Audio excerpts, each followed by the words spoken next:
over to me for the next couple of hours. Trust me, I won't be boring you that long, hopefully. I'm going to talk about the next step with regard to what we are doing over here, which is once you've identified the fact that you have an intellectual property worth protecting, what steps should you be taking to go forward and secure that protection? So, as a brief overview, I'm just going to explain to you why it's important to secure your intellectual property, because at the very outset, you may think that you have something, you've seen the trade secret route, you may wonder exactly what the point is, because registration is sometimes an expensive process. Paying lawyers money to do things like draft agreements for you is a painful, expensive process from which you see no benefit. So I'll explain where actually there are some benefits involved in. I'll walk you through 3 forms of intellectual property protection, because these broadly cover the kind of protection which you will encounter in other situations as well.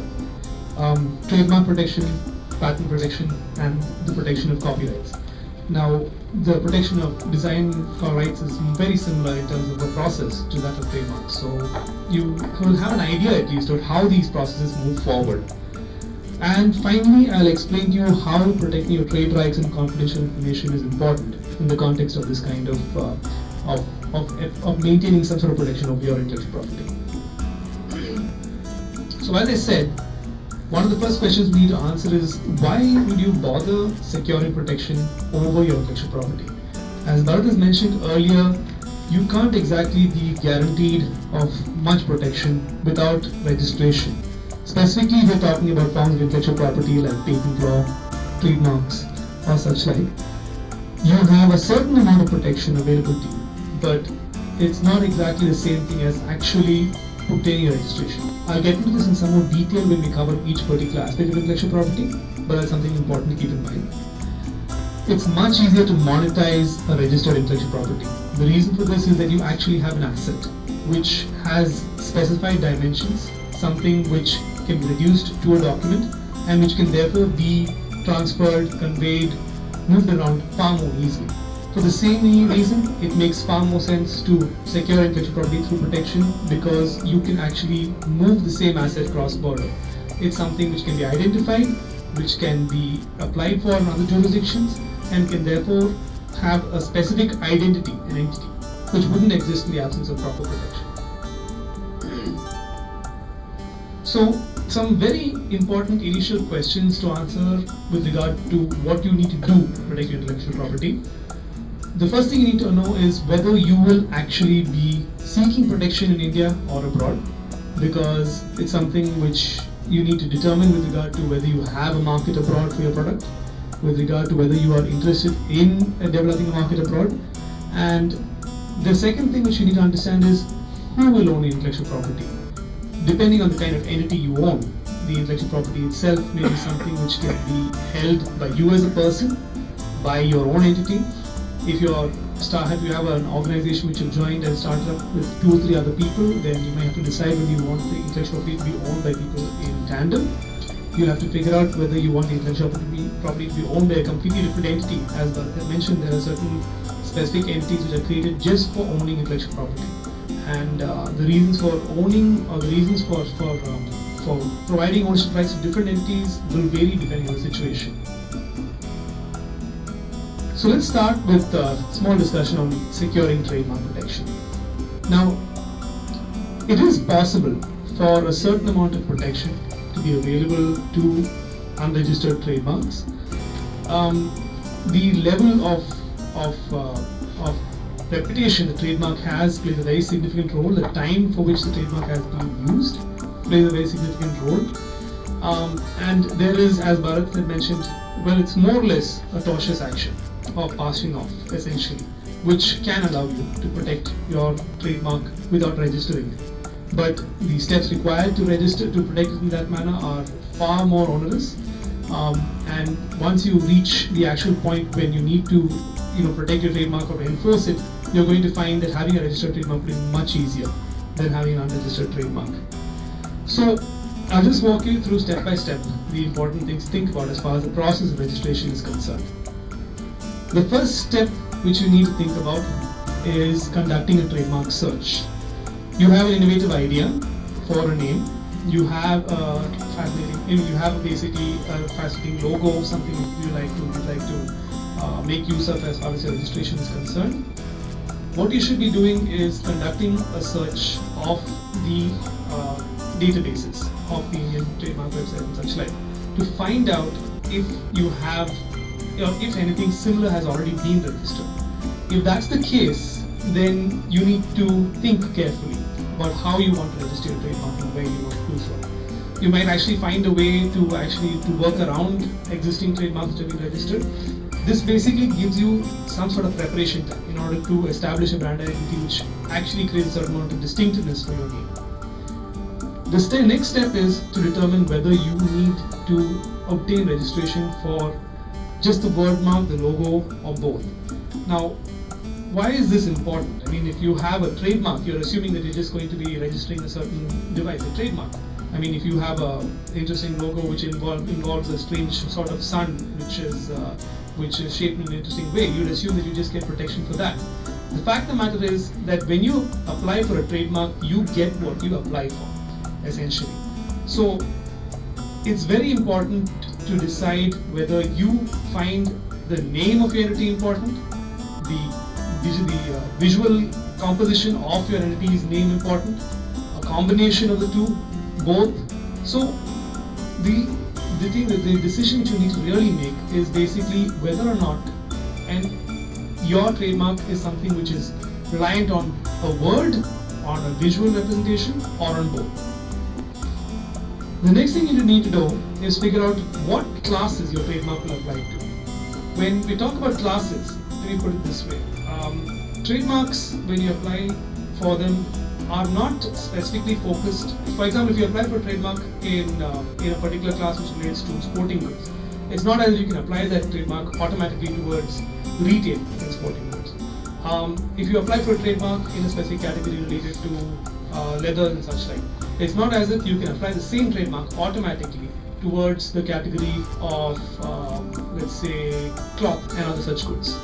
It's not an automatic assumption. So you have to decide where you want to apply the trademark. It's a strategic decision to a certain extent. One example, which I'd like to provide here, is the distinction between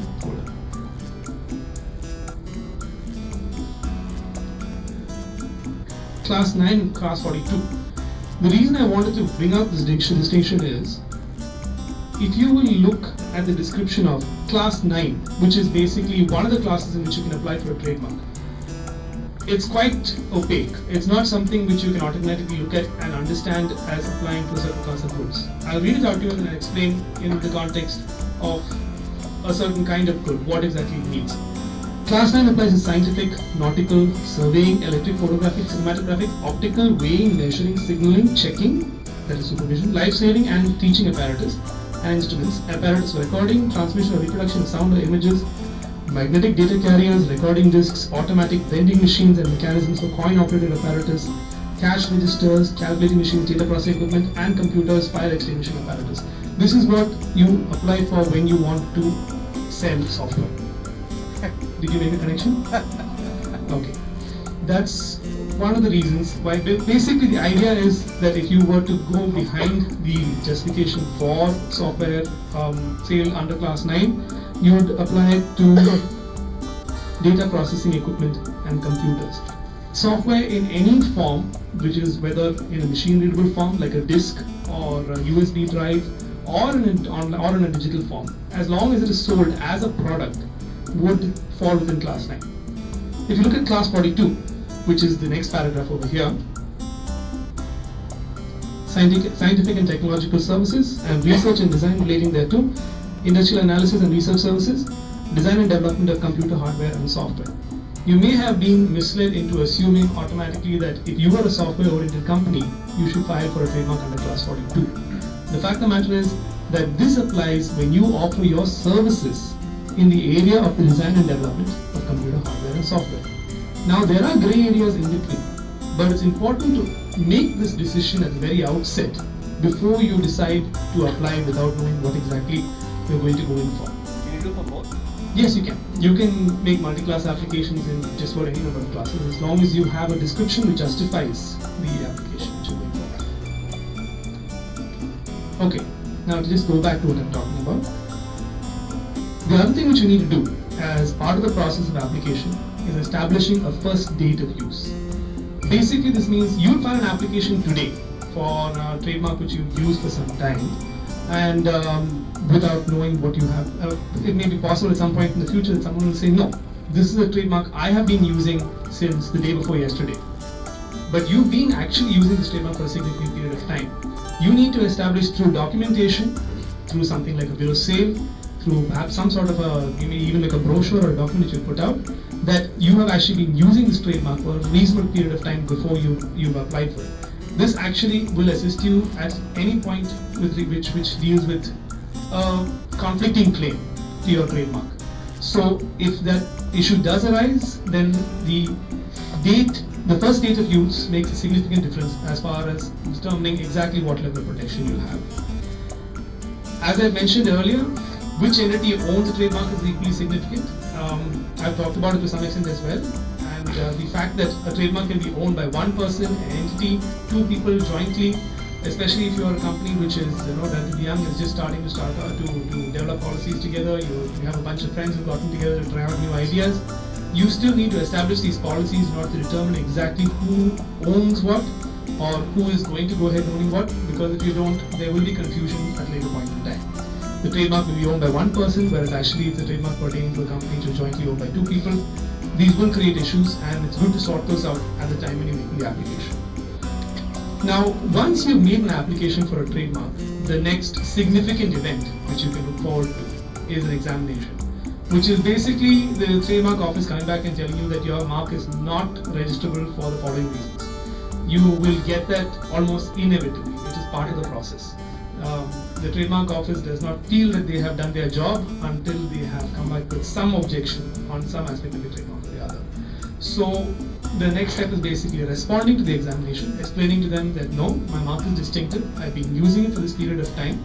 It's always good to have the assistance of a lawyer in these sort of situations, because they will explain to you the manner in which you can distinguish your mark from whatever the trademark office, or the manner in which you can overcome certain objections which the trademark office has brought forward. At some point, the trademark office may either relent and agree that your mark is indeed actually distinctive, or they will say we'd like to invite you to a hearing, which is basically an opportunity to speak with the trademark examiner and determine how exactly you can move forward to see if the mark is distinctive or not. That's a step which you need to look to as well, and it's usually preferable to have a counsel at that point. All the earlier points are decisions you yourselves will have to make, and which you yourselves can actually find out the answers to. This is why I make a distinction between these two. Ultimately, of course, you move towards the period of grant, and from that point onwards, you may think the paperwork is over, but you have to keep an eye out every 10 years, as Bharat had mentioned, because without noticing it, your registration may actually expire, and you'll have to keep your trademark renewed using annuities. You mentioned search, but you said that specific places to search? There is actually, I didn't list it over here, but the trademark office's database has got a public search facility. If you go to the website ipindia.nic.in and then follow on from there to the link on trademarks and search over there, you'll at least have a preliminary idea. Let me put it this way: a preliminary idea of the nature of your mark's potential, essentially, for distinctiveness. So is there any period by when you can do, or you can do it at so many years? There is no specific fixed period during which you need to register your trademarks. It can be done at any point in time. It's advisable to do it at as early a stage as possible, especially if you're a company which is dependent on your branding. If you're a B2C company, if you're a company which is dependent on its brand recall and recognition, it makes complete sense to start moving on that process as early as possible. The process of trademark registration can ideally take anywhere between 4 to 6 years, I would say.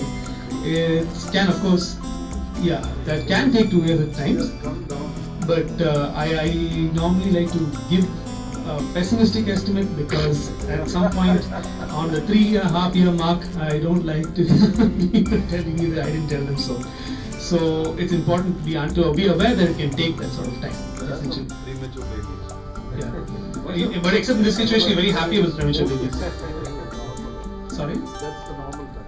Yeah, that's the issue. Sorry. International 4 to 6. Yeah, internationally, abroad the process may work out much shorter. Essentially, yeah, you can look at about 2-3 years or so. Please. See, I have a trademark. Say it's for 10 years. I have not renewed it. So I'm just taking for renewing it again. Okay. So what is the possibility that I lose the trademark or I get the trademark back? Depending on the period of time within which you have not renewed the trademark, Okay, I'm just, for example, say 1 year or 2 years.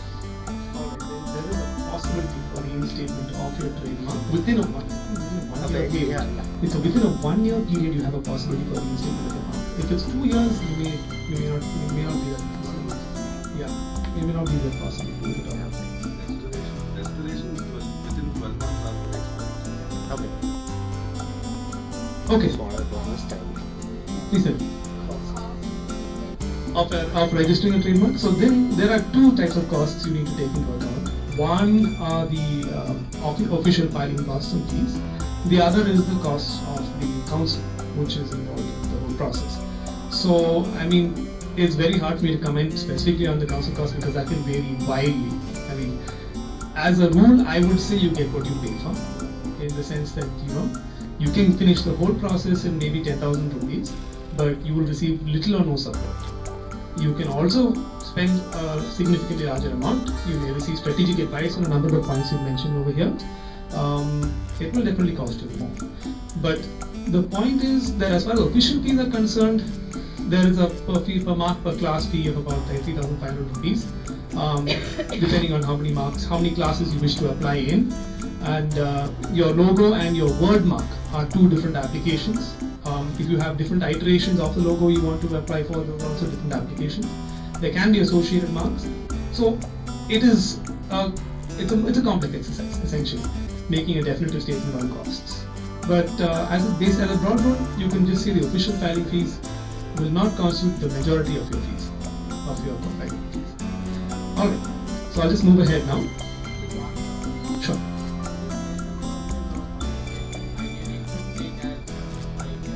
Not ideally, but yeah.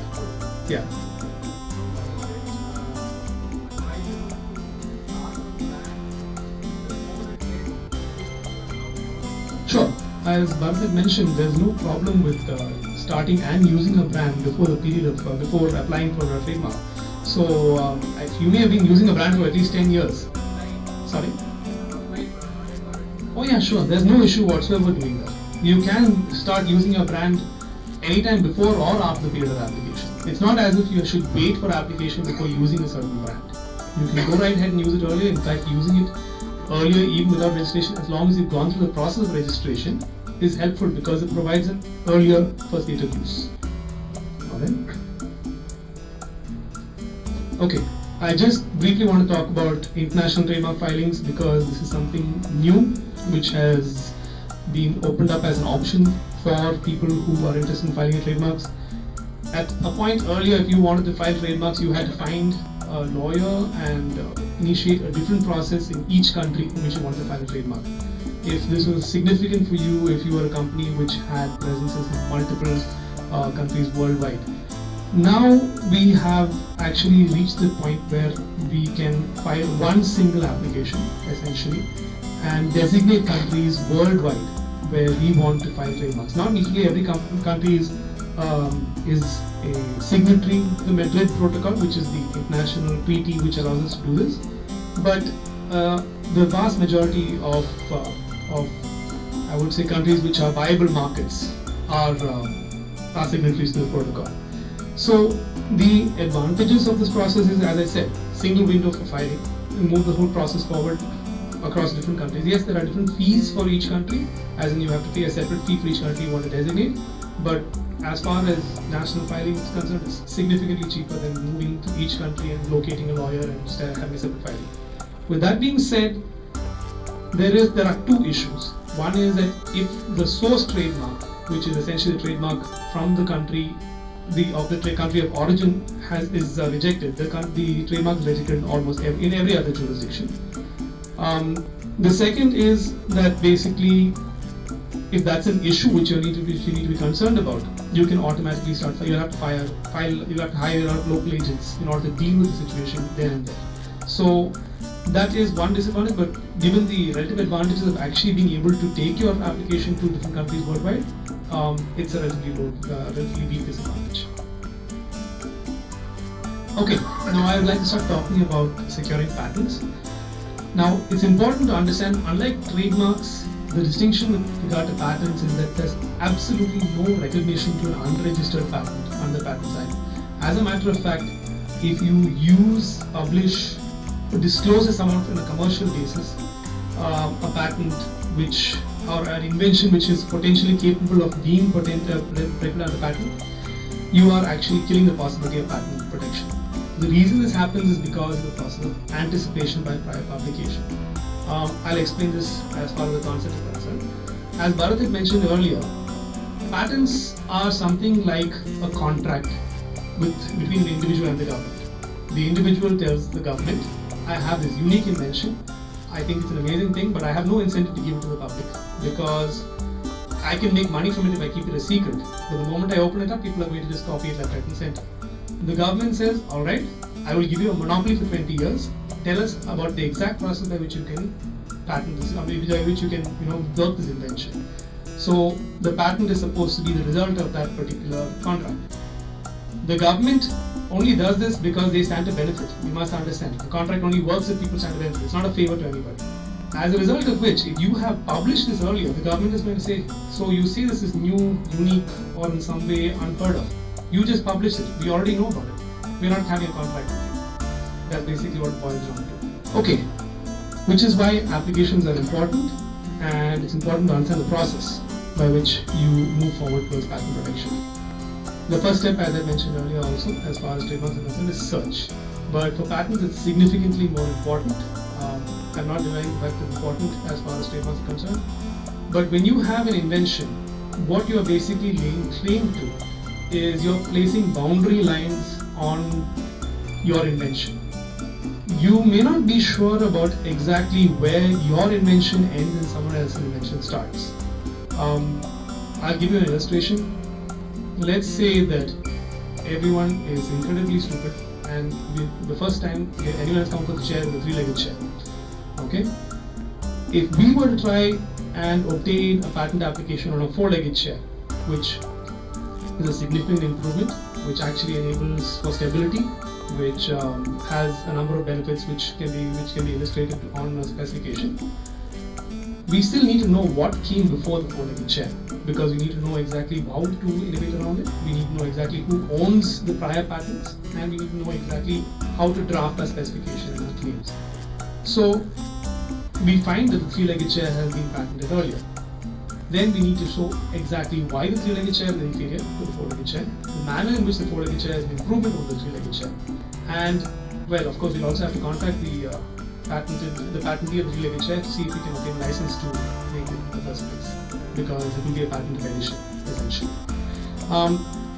So the process of search is something which is extremely important at the outset for a patent application. It gives us an idea of the ecosystem within which we're operating when we're filing a patent. Now, the next thing we need to do is we have to, especially for somebody who's developed an idea up to a certain level. Sorry, you have a question, sir?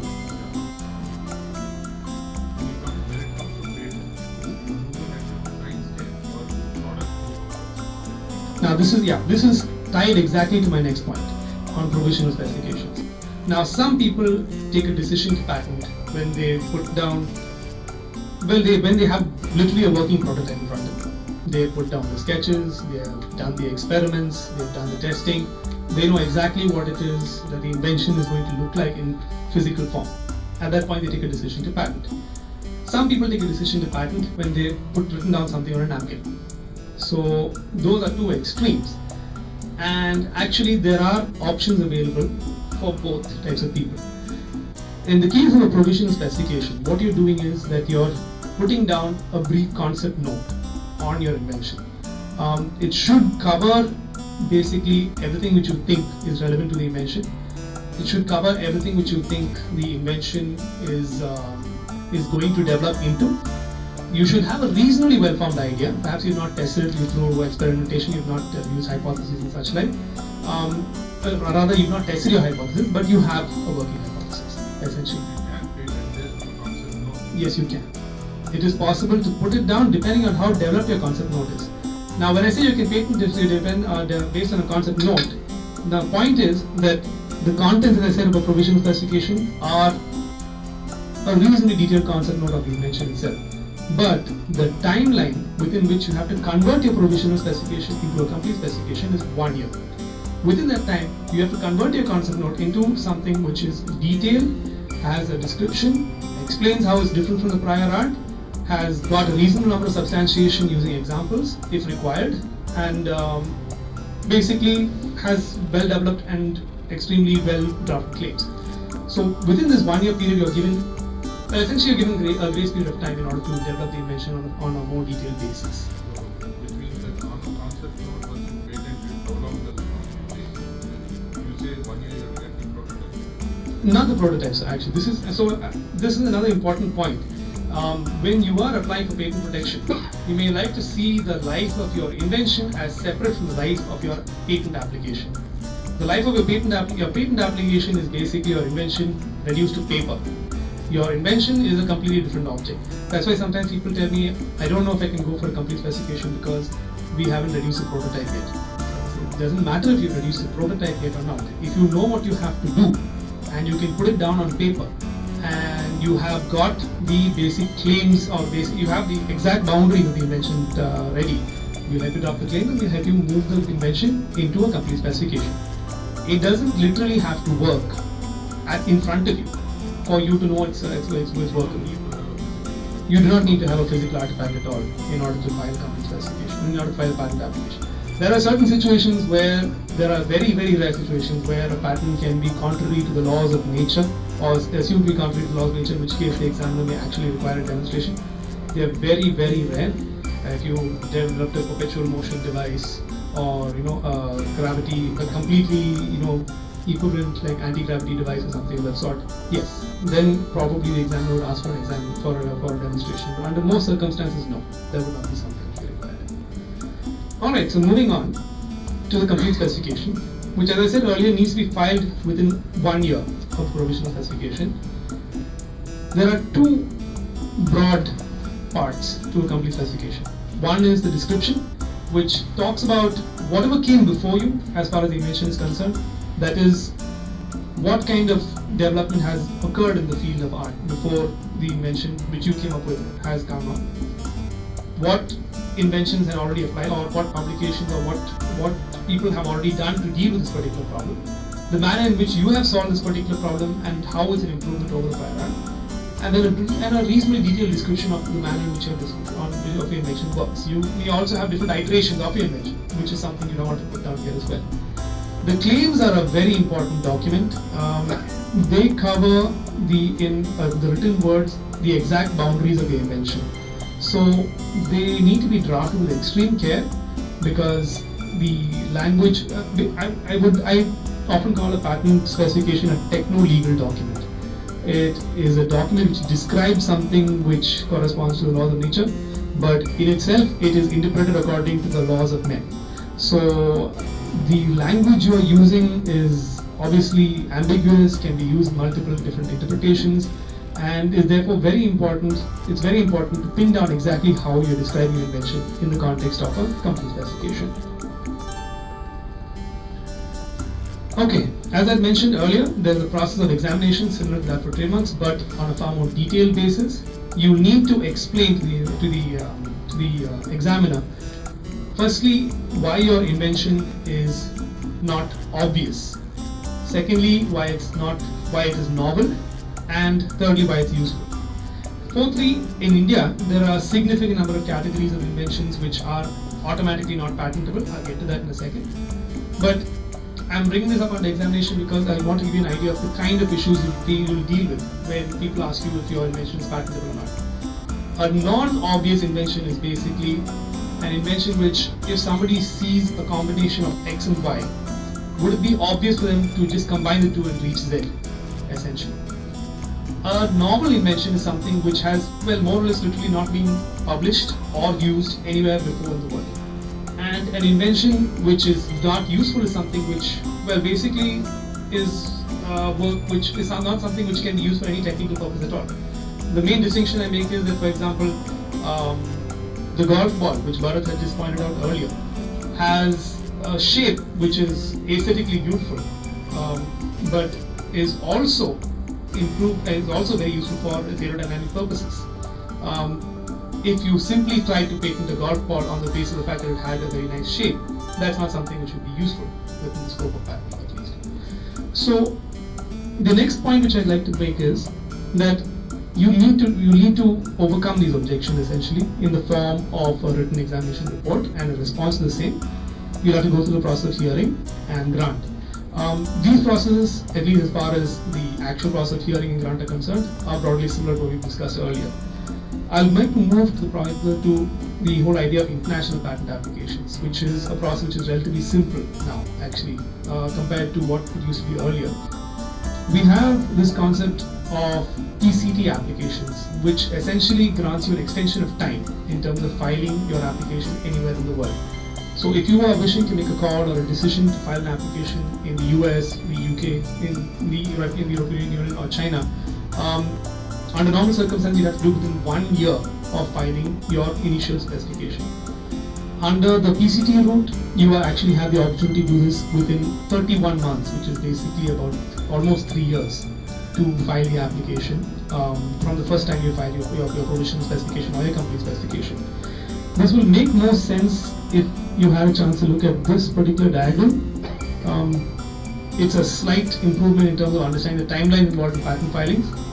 But basically, if you file a provisional specification, you need to file a complete specification, a PCT application, and a priority application within 1 year.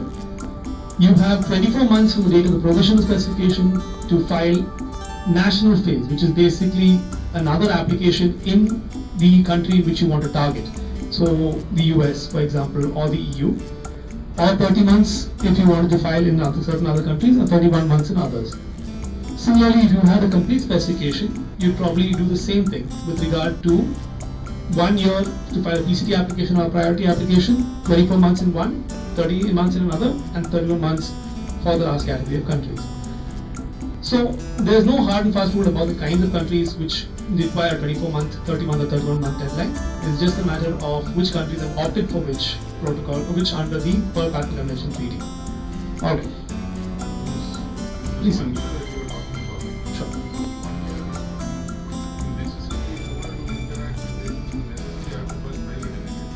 That's right, but if you want to file a PCT application, it needs to be filed in India, and in fact there's actually a procedure by which if an Indian national wants to file a patent application anywhere else in the world, they'll first have to take the permission of the Indian Patent Office to do so. So yes, as an Indian national, if you want to file patents anywhere, you'll have to do it in India first. Yes, that's right. So now the next thing which I want to talk about is copyright. Please, help me.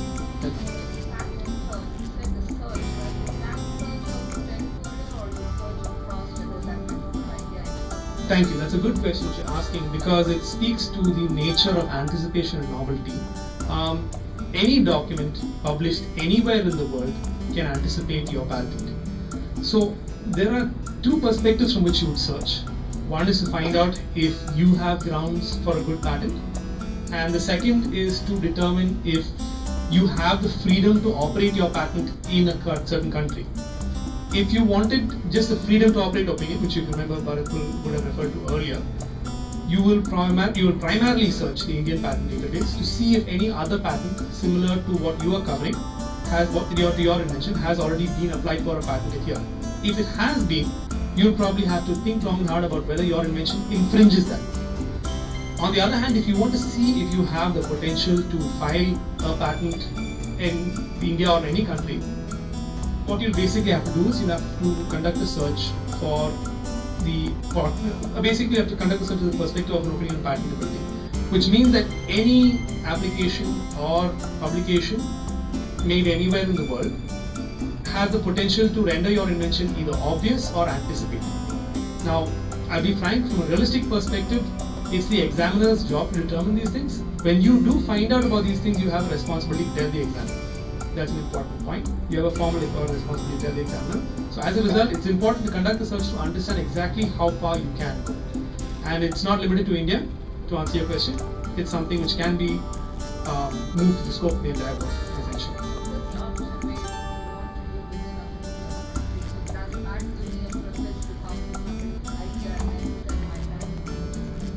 So what you're saying is that if somebody has patented in the US and they haven't patented it here, they haven't filed a patent application here, was it possible for you to file a patent application? Yeah. No, so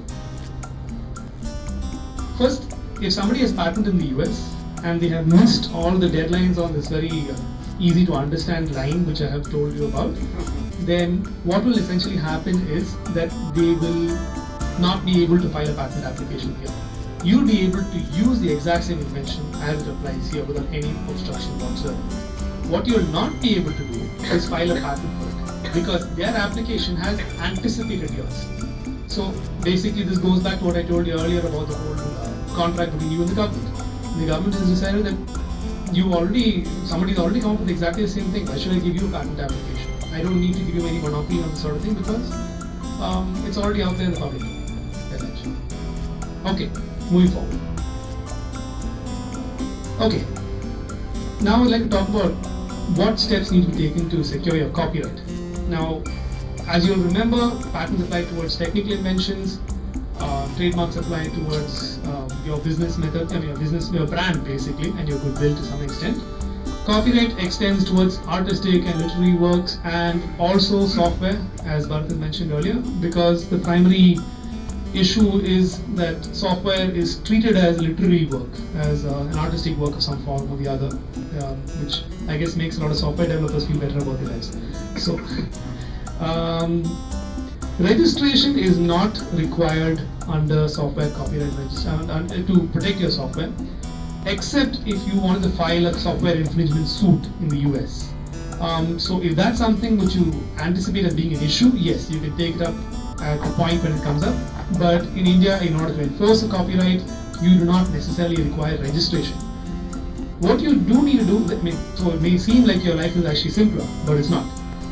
Your life is actually a little more complicated because the boundaries of your intellectual property are not defined, and the method, you don't have a specific basically to come forward and say this is something which belongs to me. What you do need to do then is protect your intellectual property through agreements. You need to ensure that you have good employee relationship agreements. You need to ensure that you have good acknowledgements of the nature of copyright. You of course need to ensure when you're dealing with any person and handing over your intellectual property or transferring your intellectual property to any person that you have good licensing agreements and assignment deeds and such like that. That's something I'll get into at a later point. But you need to make sure that the agreements are what protect your intellectual property. The other thing which you can do, which is quite important, is essentially, well, this is basically a variety of jugaad. So you need to create evidence of the creation of the intellectual property by you, of the software or the copyright, and you need to create evidence that even if this were to be copied, it could be traced back to you. Now, this can be done through supporting evidence, which is basically establishing through date and identity markers that the invention belongs to you, that the copyrighted information belongs to you. Let's say, for example, you've created a script. One common way of protecting it is to register it with your local scriptwriter society. That may be something which causes you concern because you're submitting a document to a group of people who are interested in exactly that kind of document. An alternative would be to create a draft of that script and send it to yourself or to somebody who you know reasonably well through a watermark process, or deposit it within a safe security box. Basically, you establish that this document was created on this date at least and belongs to you. You can watermark your document, that's something which is very useful as well. And this is an interesting option, which is option number 3, you can incorporate copyright traps. I'll explain what I mean, because there was a situation once with Iker Citymaps, if I remember correctly, where they had filed a copyright infringement suit against a number of other people who had been using their. If you remember, there was once an era where we used to carry those physical map books around from place to place to try and find out how to get from anywhere. So the point is that these were being copied extensively. The people who they were copied from said, no, we've taken our own efforts in order to determine exactly how the routes work, and we've been creating the map for ourselves. There's no chance that we've been infringing your software, your copyright, because it's copyright in a map. It's not something which can significantantly vary from one place to the other. So iCurrent incorporated copyright traps into these maps, which is very small mistakes, which are not significant, but which, if translated directly from one to the other, would be glaringly obvious. So a street name for a place which wasn't there, or a name of a certain location which did not exist, not significant enough to actually cause a misdirection to a person seeking to find a place, but just sufficient that if the intellectual property was being copied from left to right, it would just translate directly. The same thing has been done to some extent as far as source code is concerned as well. People have used a small amount of jump code in their existing code to make sure that if it's copied from left to right, especially the essential points in the code, if it's copied left to right, if a person was not thinking carefully about what each particular part of the code did, it would be possible to leave it there as a copyright trap. So if you want to establish at some point that somebody has copied your code from left to right, and they said, no, this is the only way in which you can implement this particular aspect of the software, you can point to that particular aspect of junk code and say this is a copyright trap. We put it there because we assume people would do this. Okay? So that's how it works, essentially. Just coming to the point of say for example, somebody is done a coding. Sure. Now, you email to somebody and get an acknowledgement. That is what you're saying is supporting evidence. That's one possible way of supporting evidence, yes. It sounds very rough and ready, but yes, that is one of the possible alternatives. Yeah, if you are concerned about the security of the email itself, then yes, that is a valid concern. But you establish the date, you establish the time, and you establish an identity and the content of the code, which is also.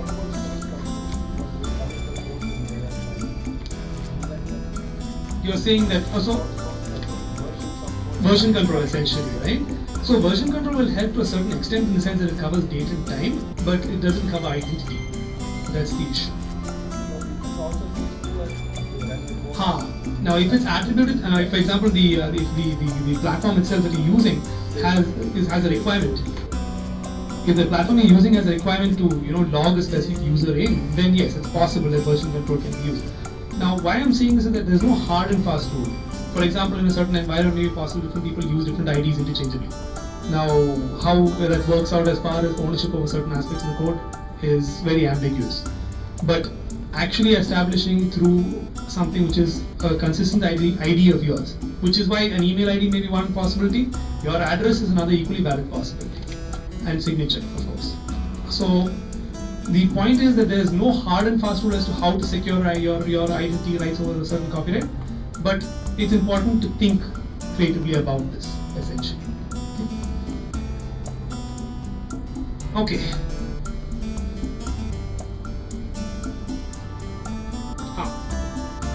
The next point I wanted to cover is basically the idea of open source. Is open source an option for protecting your intellectual property? Here I will, to some extent, I will diverge from Bharat's perspective on the subject. The advantage of open source with regard to protecting intellectual property is this. It clearly establishes an identity over the intellectual property concern. There are commercial advantages involved as well of protection of making a code open source, because if you have a platform software, if you have a platform technology which is something which you're hoping people will build for, then releasing some aspect of that as open source in order to interoperate is simple business sense actually. That's something I will get into in more detail at a later point. But the important point which I want to make about if you feel open source is an important way to protect intellectual property is that you then need to make a very careful choice about what kind of license you want to go for. Many people decide the no public license works for them. The Creative Commons intellectual property license works for them. There is no one license which works for everyone. The fact of the matter is that it's very important to at least read the human readable parts of the licenses provided and understand exactly what they are saying you can and cannot do with your software. If you decide to go for a new GPL, you'll sometimes realize you've given up far more than you thought you would be giving up. If you decide to go for a Mozilla public license, you decide you've given up maybe far less than you thought you wanted to give up. You need to understand, at least from these statements made by the license, exactly what they are giving up and what you want to give up. You may not want to give up the entire source code. As I said earlier, you want to incorporate. You may want to give up some aspect of your source code. Then you have to decide exactly how you want to put that forward in the license. So it's very important, even when deciding or considering the option of open source, to very carefully review the licenses you're using and make sure to understand exactly what each license can or cannot do for you. Essentially. Sure. Does using an open source platform amount in some way saying that you are committed in some way to keeping the whole product open, or you still can So, copyright or using an open source platform to create entirely new code under normal circumstances is no different from using Windows to create open source software. So, in the sense that it is essentially nothing more than the basic tool set required to create your open source software code. So that shouldn't cause a problem. If you are incorporating open source patches into your existing software, you need to see exactly what the license says about the extent of the incorporation of those patches into your license. That's the distinction I would draw, because those are the two ways in which people who write closed source software interact with open source software. And the one thing which I will mention about open source software, which is worth remembering from the perspective of why it is called open source, is that copyright law in most countries around the world, actually not in all countries around the world, but most, makes the assumption that the moment you create a particular intellectual property, the moment you create a piece of code, the moment I create this presentation, I have obtained an automatic license to, I have obtained an automatic copyright over this particular piece of literature, so to speak. Now, if I want to tell the world that they are free to use it, it's not enough for me to be silent. You are actually required to license out your rights. Yeah, and the fact that you have published out or licensed out your rights implies that you are alright with certain aspects of utilization of this particular code.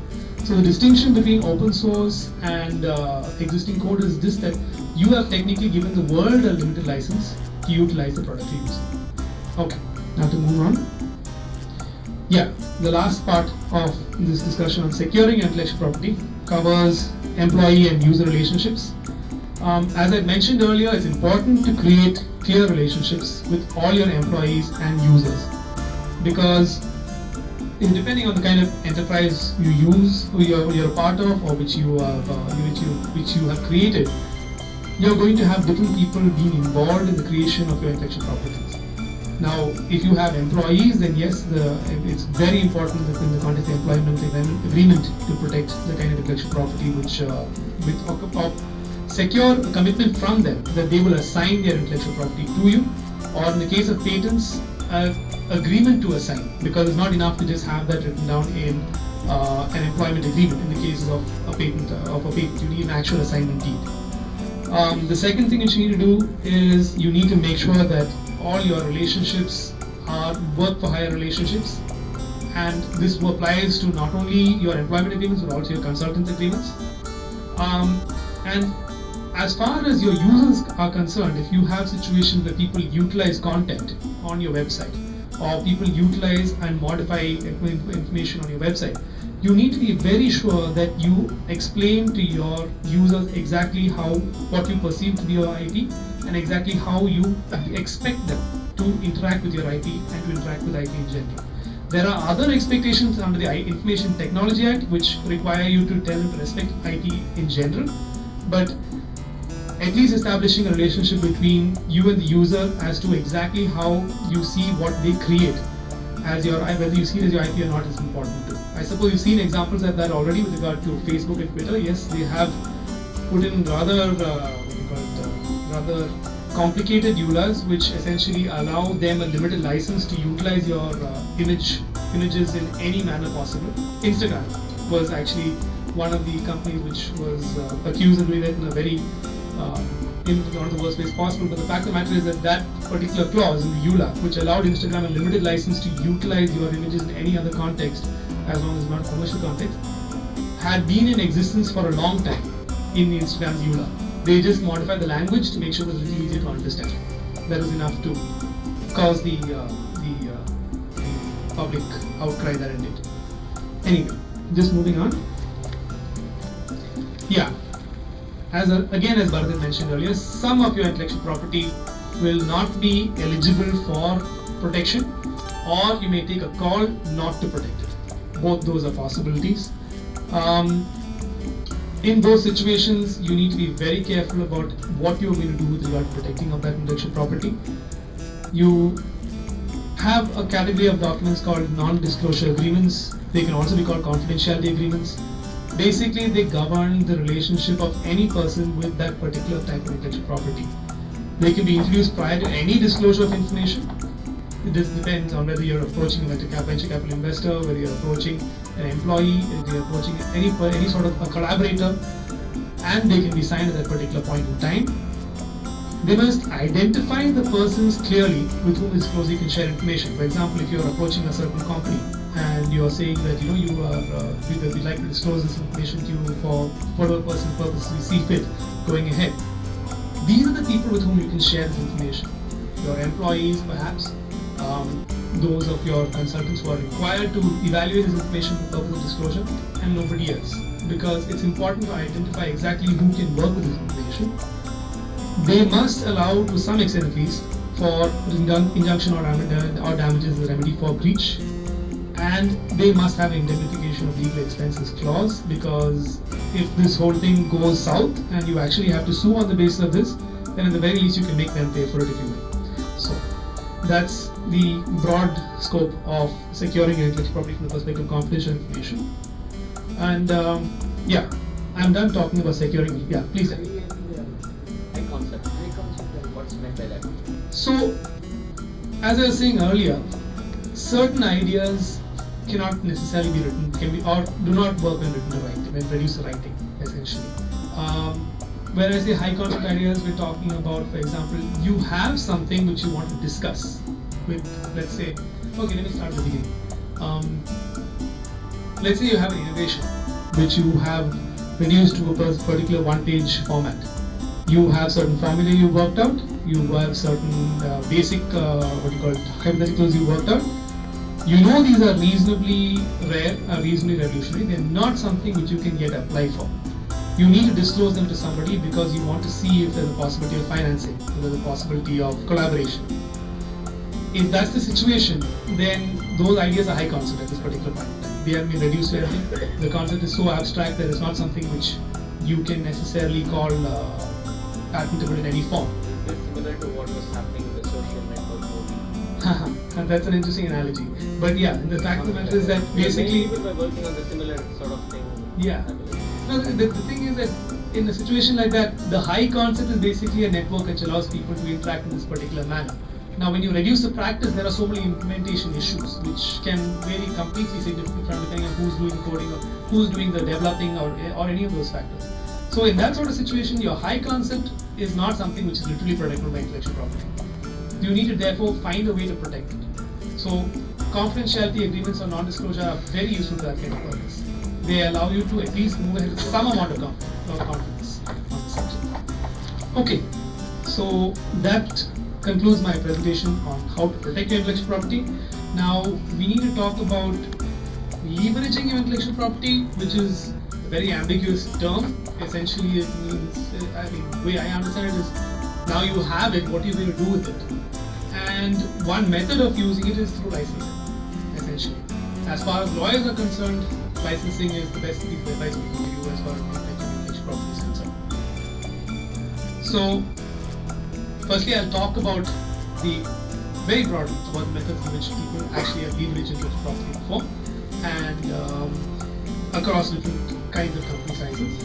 And then I'll talk about the methods of securing your intellectual property prior to monetizing it, which is what decisions you need to take with regard to transferring your intellectual property, what the statutory requirements are with regard to these transfers of intellectual property, and what rights you may have left even after making this transfer. Okay, so this is not going to be a very long presentation. It needs to cover the basic aspects of what you need to do with regard to considering licenses and assignments. Firstly, intellectual property is useful for an enterprise for two reasons, in my opinion. One is, yes, of course, it secures your protection to a valuable asset, which is part of it's essentially part of your entire asset base, and in certain cases of certain kinds of companies, it forms the very substrate of your asset base. For a startup, I would say startups are entirely dependent on leveraging intellectual property. I mean, there's no other way to compete in a market sometimes than on innovation, and that's the only thing which is relatively margin-free compared to any other kind of asset development. So, patents and intellectual property, in addition to protecting your IP, can also create value for the company. So, very recently, I suppose, Google Ventures has been going crazy all over the place as far as acquisitions have been concerned. You will notice that they have acquired companies like Slick Login, which is an Israeli secure login company, which has a total of 3 directors, 3 members, and 3 employees. That is the entire size of the company. It was not acquired for what Google normally considers a large amount. It was only acquired for about 50 million. So the problem is that in this space now, we think of these numbers in terms of 5, actually it's 15 million, correct. But even then, see, this is the problem. We're thinking about these acquisitions in scales of tens, of fives, of millions. Whereas, I mean, like, those are big numbers. For a company which is owned by 3 people and basically staffed by 3 people, what did they have? They had a unique login process, basically. It was a quasi-biometric, I think, essentially voice-enabled login process. So the IP was what actually leveraged the company. A company like DeepMind is, of course, much larger. It was acquired for about $400 million. It's a different story entirely. It's an AI development company. So the point is, it might have been a larger enterprise. But it's interesting to contrast between the two. There might be nothing in common between DeepMind and Slick Login, aside from the fact that they were acquired by Google. What is in common is that the only thing which they really had to leverage was the intellectual property. Okay? For mid-size and large-size companies, there are actually a significant number of avenues. I'm not saying these options are not available to startups. I'm only saying that there are realities involved in licensing which involve negotiation, the ability to put your foot down and say this is something which I am willing to have and this is something which I am not willing to have. And a mid-sized and larger company has more space to work with the intellectual property because they have established a negotiating space which is much larger than a startup.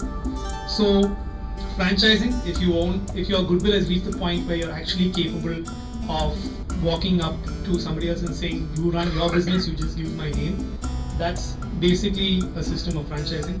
And it's one of the simplest examples of how you can leverage your intellectual property. Basically, any form of licensing, if you are in any form of of intellectual property licensing at all, then you're in a position where you'll be able to leverage your intellectual property that way. More interestingly, standard setting and patent pooling are 2 interesting ways in which large companies have been able to leverage intellectual property. Once you start creating enough innovation, your innovation becomes part of the substrate on which all further innovation moves. It becomes a standard. That can be either a good thing or a bad thing, but from the perspective of having a secure stream of revenue to an organization, it's a good thing. So once, for example, the MPEG-2 Alliance is one of the best known patent pools or standard setting organizations.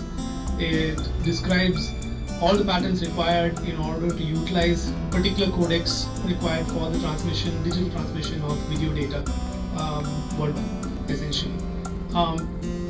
Once you become part of that or once you're able to contribute to that form of organization, your ability to leverage your intellectual property reaches a different level.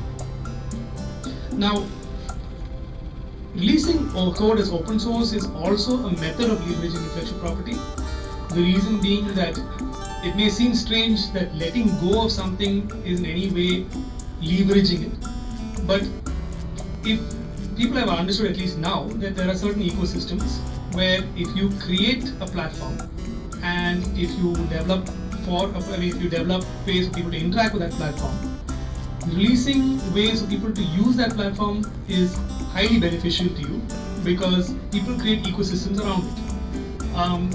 The best example is, it's called the Gillette model of marketing.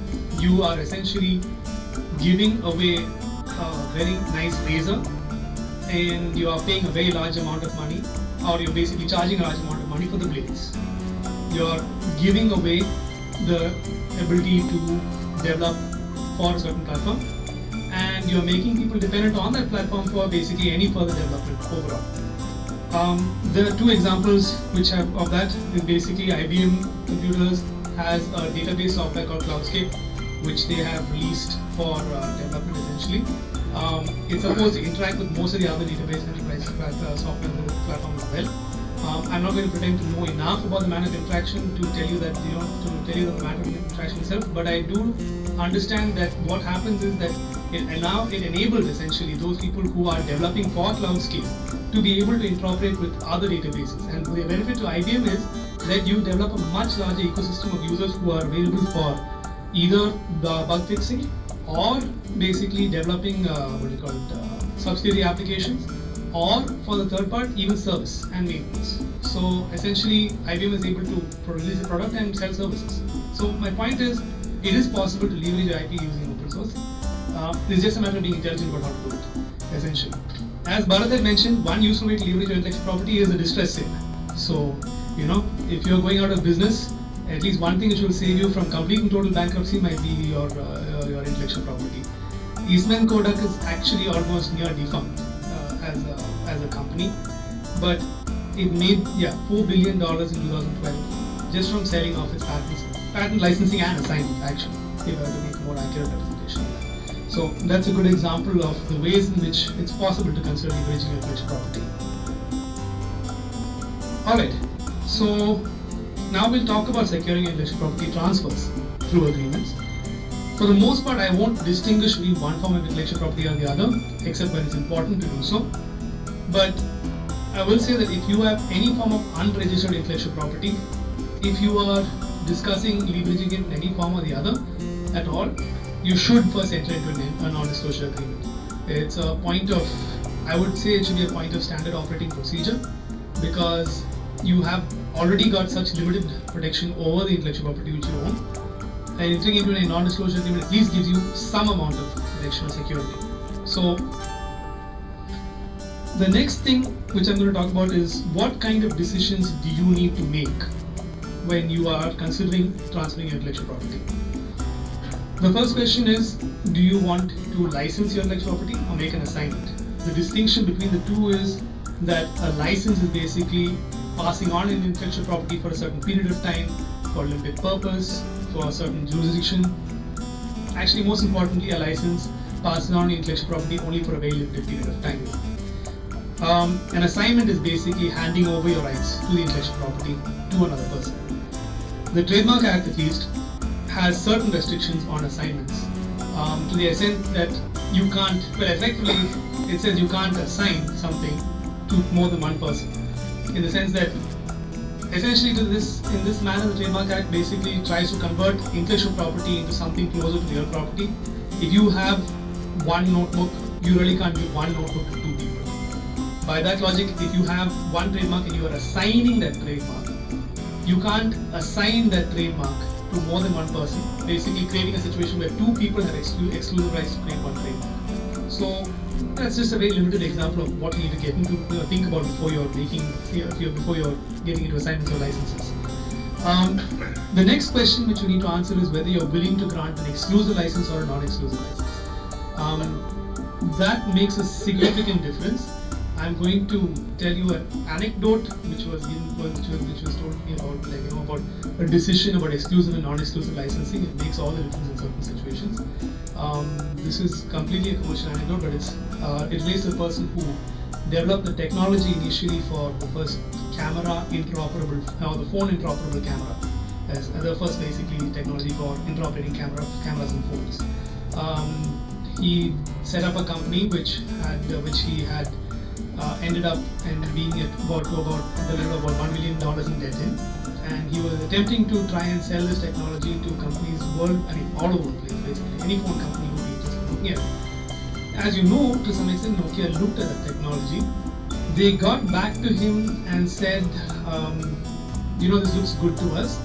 We would like to buy it from you on an exclusive basis, license it for you on an exclusive basis for about $600,000.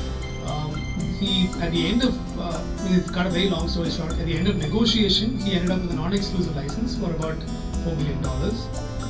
So there was a completely different world entirely in terms of negotiating.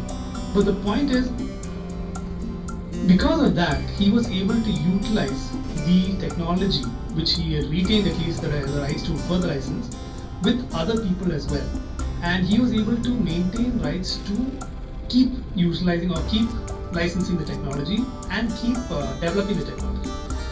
Depending on the nature of the license you get into, you may have lesser or greater amounts of freedom with regard to the very property you're giving up. So you need to be aware of that. Alright, please.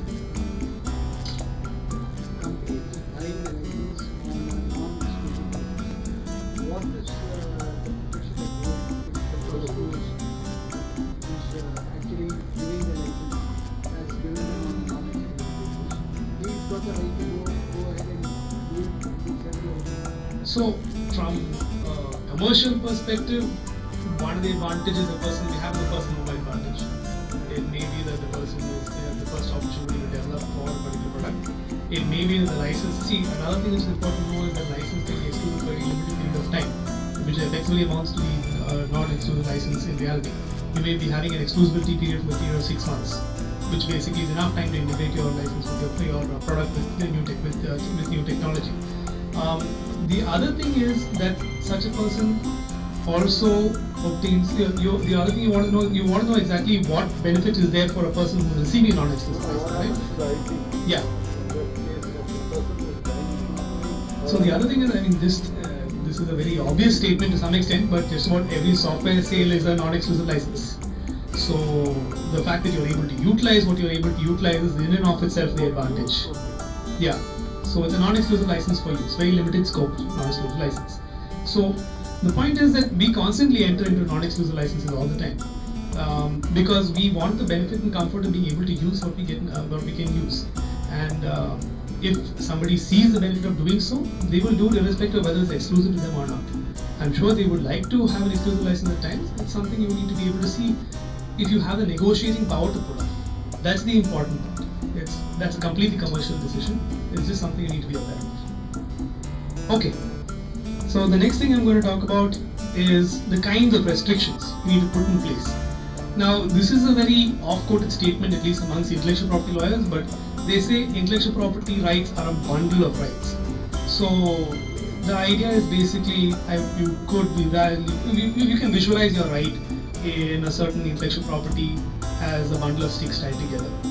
Now, you can give one person the whole bundle, or you can opt to give different people one stick each, or you can opt to break a stick in half and give it to them. By which what I mean is that you can cut a license up into any number of different ways. You need to be aware of that possibility. You can limit a license by the field of use. Basically, if you have a license over something and you don't have the distribution network, you can give someone the license to distribute and market. If you have a license over, if you have the intellectual property rights over, if you have the rights over something and you don't have further research abilities, you can give someone the license to research for a limited purpose. If you have the rights over something and somebody wants to buy you out, then you basically have to give them everything. So you can choose exactly what you can give. The other thing you can choose is restriction on the place of use. You can choose where the person is entitled to use the IP. You can say we will market this particular product to you. You can be the exclusive distributor for the continent of Africa. So the scope of their license extends to exclusive use within the continent of Africa only. You can also tell them you have non-exclusive use anywhere else. So they can basically market the product anywhere else nearby. If they want to market in Europe, they are entitled to do so, but on a non-exclusive basis. So understand that a license is not a yes and no situation. It's a situation where you can actually opt in or out of any number of different rights depending on how you phrase the license. So the next thing which you need to be concerned about is, sorry, just a second. Yeah, the one example over there is in the Trademarks Act itself, where if different people are, well, basically different people are not allowed to use the same trademark in different parts of India, essentially arising from an assignment agreement. What that means is essentially that the license itself is not allowed in that particular situation. And of course, you can restrict the duration of the license. Now, in a situation where you have an assignment, then obviously there's no such restriction available because it's an assignment of your license rights. So, you've basically given up all rights. It amounts to a perpetual exclusive license. But in any other situation, you can ask for a license to be exclusive for a certain period of time. You can basically ask for it to be a very limited period of exclusivity. You can limit not only the period of the license, you can limit the exclusivity period. You can put in place timers for things like rights, exclusivity rights in certain countries. So I'm just trying to get you aware of the fact that a license doesn't have to be a simple document which just covers one thing. You need to be aware of all the different kinds of rights you're giving up, and what your relationship to those rights is. So if you give someone an exclusive license, for example, to use and market your software, you can't do it either. Essentially, you've given up your own right to use and market your software. If you've given someone an exclusive license to research for a research based upon your product, you've given up your own right to conduct future research upon your product for a limited period of time. So that's fine. It may be a commercial decision which makes sense. You need to be aware that that's something which you might be about to do. Now, the other thing which you need to talk about are basically how to understand remuneration from a license. Once again, there are different methods by which remuneration can be returned. You can have a lump sum remuneration for the amount which you're talking about. You can have a royalty based on the number of sales, on the percentage of sales, on a fixed amount, on the total country sales from a particular product. You can have built-in provisions regarding escalation, which are important in the situation where the license extends beyond a period of about 2 to 3 years. So these are all situations you need to take into account.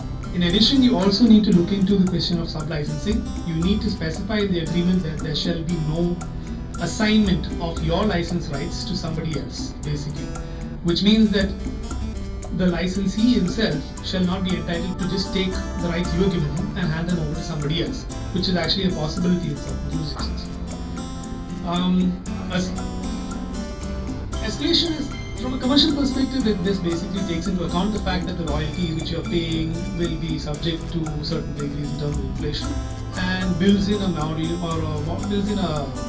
model. Yeah.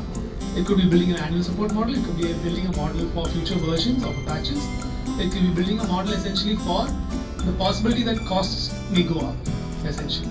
So that's the idea of the essentially. So in addition to that, you also have to some of these from a lawyer's perspective are effectively built in. There are terminations and breaches and obvious clauses need to be built in. You need to ensure that there's a change of control clause. If you're entering into a long-term relationship with somebody, you need to be able to ensure that that relationship is something which is with that particular entity. A change of control clause is actually a fairly standard commercial clause, but it makes a big difference when you're licensing for a specific kind of entity, for the purpose of collaboration. It's a clause which ensures that the person to whom you're licensing doesn't get taken over by somebody else and you're stuck working with someone you don't want to work with. It's a clause which ensures that the person you're licensing to doesn't get wound up and then basically have the license sold to somebody else. So it's a clause that basically says if the person I'm working with, if the entity I'm working with is no longer the entity I'm working with, then I have a right to terminate this license and take it somewhere else, essentially. The other thing which is important is, of course, this is again a clause which lawyers are mostly bothered about, but it's worth being concerned about it, because if you enter into a license agreement and you do, well, God forbid, have a situation where you're entering into a dispute with the person you're working with. If the license says that the place of dispute resolution shall be in New York and the governing law shall be American law, you will have to recover your damages by filing suit in New York, paying American lawyers, which you don't want to do, and basically taking the whole process out that way. So it's important to keep in mind that, for example, there are certain ways of phrasing certain clauses so that at least those long shot situations can be dealt with in a much more convenient manner than you would otherwise have. So there are different methods of doing so. If it's, sorry sir? Negotiation. Yeah, negotiation is a key method. You need to know what you want, but that's important. What do you call them? Yeah, you can call us. That's true. Of course, you can call me at any point.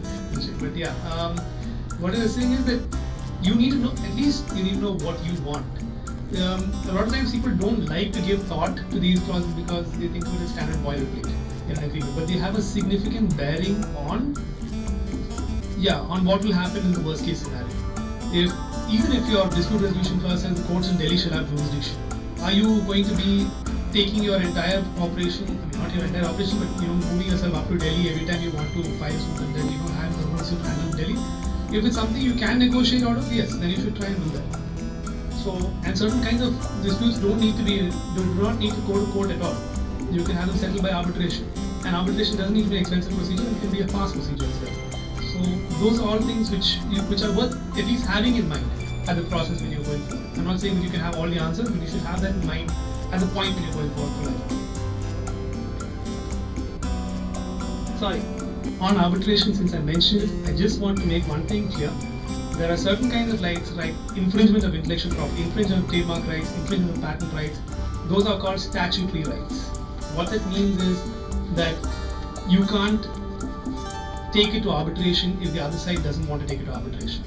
And even if you do take it to arbitration with the other side, they will say, I have a right to take this to court anytime I want to. And all the time spent taking it to arbitration will be wasted. But it's important to note that there are other kinds of breaches which may have nothing whatsoever to do with the intellectual property itself and the license agreement. Those can be arbitrated. So it's worth keeping that in mind. So, yeah. I just want to, mention here that there are some things to keep in mind when registering a transfer of certain kind of intellectual property.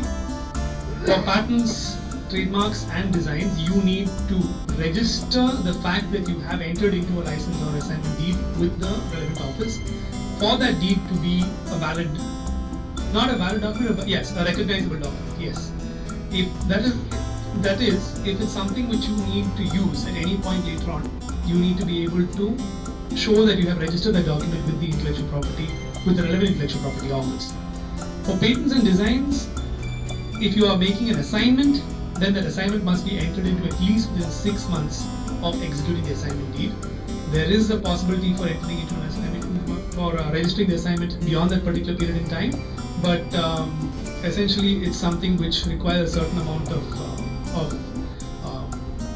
renewal, essentially, and for payment of fees. For trademarks, at least if you are doing, for example, let's say you have a business called Nataraj, and you sell pencils called Nataraj. You've decided that you are giving up your Nataraj brand of pencils to somebody else entirely who operates a business under the name Raymond. And you are going to sell them the trademark rights to use Nataraj. You're going to assign them the trademark rights to use Nataraj pencils, to use Nataraj in the context of pencils, to a company called Raymond while maintaining your business and selling pencils at the same time. In that case, what you're basically doing is you're, to some extent or the other, creating some confusion in the mind of the consumer as to which business is selling what product under what brand name. As a result, your trademark assignment is purely trademark assignment, without the assignment of the goodwill of your company, that is your basic company's entire reputation and brand name and such like, must be advertised. The other thing which is important is that your transfer must be in writing. Virtually all statutes have made it very clear that any sort of transfer of intellectual property without being in writing will not be enforceable in court. this may sound relatively obvious, but the fact of the matter is that there are so many intellectual property related transactions, especially in the entertainment industry, which are entered into purely on the basis of word of mouth. Bharat has a much clearer idea about this. He has seen more of these situations. But when people are entering into a recording rights agreement or such like, there's no actual, 50-page document which they sign on. There's a simple word of mouth agreement between two people that this is what we'll do. And trying to get that enforced in a court is virtually impossible. Similarly, now this is a situation where people collaborate together in a startup or work together in any sort of enterprise. People may say, okay, we will do this together. We will jointly develop this. We will jointly, work on this, and we'll share the IP. Now, have you put it down on paper? If you don't put it down on paper, when one of you decides that the whole thing is going sour, or if you decide to throw out one of the others, how are you going to make sure that each person's rights are clearly determined or delineated? Each of those are basically rights, or basically agreements at least, to be entered into in order to understand the relationship of each person with regard to the other as part of the ownership of intellectual property is concerned. So, after the point of assignment, you do retain certain rights. Some of these rights are relevant in certain industries more than others. Under copyright, you retain a moral right, which is basically a right to at least be attributed as the author or creator of a work. So even if you've given away every single piece of your right over a certain property, you have a right to be attributed as the author. And you have a right against the distortion or mutilation of a work. This is a very subjective right. The specific examples of distortion and mutilation are quite extreme actually, and it's not necessarily something which is very significantly enforced. The more important part of the right is the right to be attributed as the creator of the work. So even if you are the creator of a literary work or a dramatic work, I think one example which recently came out was the whole Gajini situation, where moral rights were pressed forward at one point with regard to, not Gajini, sorry, 4 Idiots, 3 Idiots. Yeah. So yeah, that shows how much I remember about the movie. Anyway, please. For example, suppose you were to upload a video onto YouTube. Yeah. Somebody will download it, chop it up and use it in parts. Then what happens? So it's interesting that you mentioned that. This is what you call a hard case, because it all depends. In the US, there's a considerable amount of literature on what is called the mashup and remix culture. The idea that basically you can create entirely new works out of mashups, essentially. The formal copyright law will stomp on that point because it is specifically designed to prevent the excessive, at least, copying. Uploading it on YouTube is a transfer of the copyright or what? No, you're agreeing. When you upload a video on YouTube. So when you want to start on that particular point, no, it's not. You retain licenses. In fact, if you see the YouTube license, you can opt to retain all licenses over your work, or you can opt to give them up. There's even a Creative Commons. You can upload your videos on YouTube under a Creative Commons license. But uploading them on YouTube doesn't imply that you've given up your rights in the work at all. Very much the contrary. That's why companies like Vivo, which upload on behalf of the music industry, are able to retain complete rights over any sort of transfer of their work in any form. So no, to that extent, I would say that if somebody was to create a mashup, depending on the level of appropriation from each individual work, that person would be subject to copyright infringement action from the persons whose video are being Part of the video is utilized, it is still a copyright.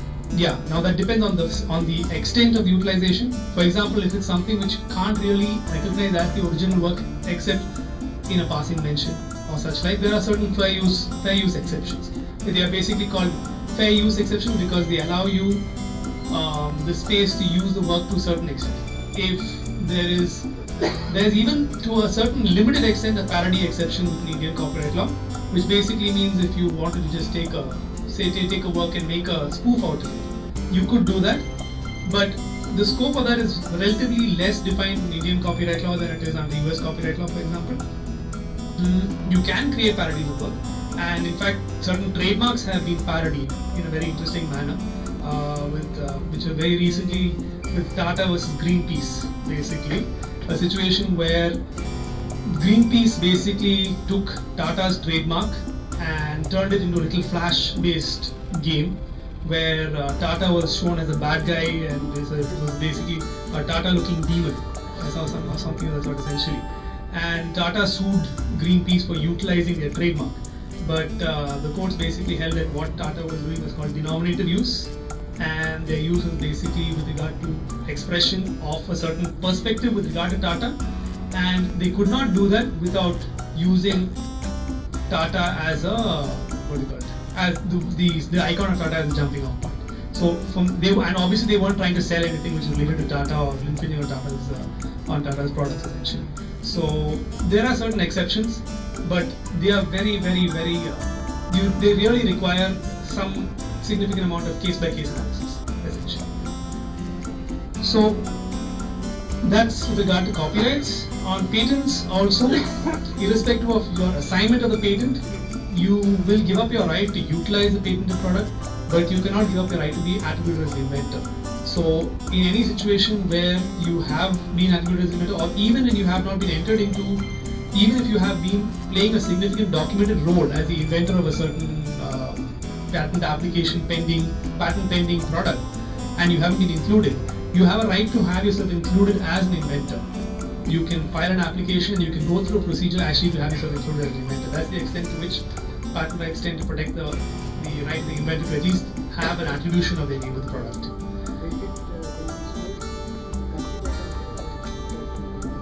Now, as I said earlier, a patent is something which can be licensed in the same way. If you own, so now, of course, the only problem is that if you have patent rights in different countries, then yes, you can sell a patent right to a particular patent in a particular country. If you don't have those rights, you don't really have anything to sell in that country. For example, if you have patent rights over a certain technology in India, you don't have patent rights in the European Union, but you have them in the US.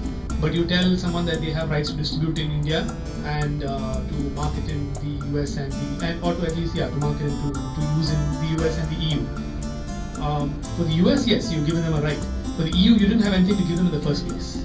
So you've not really licensed anything there. Speaking, if they were to use it in the EU, you could probably sue them there only if you actually file a patent there. That's all. Okay, so this was a relatively short presentation because it just needs to cover these points. I'm done with it. Thank you very much for your patience.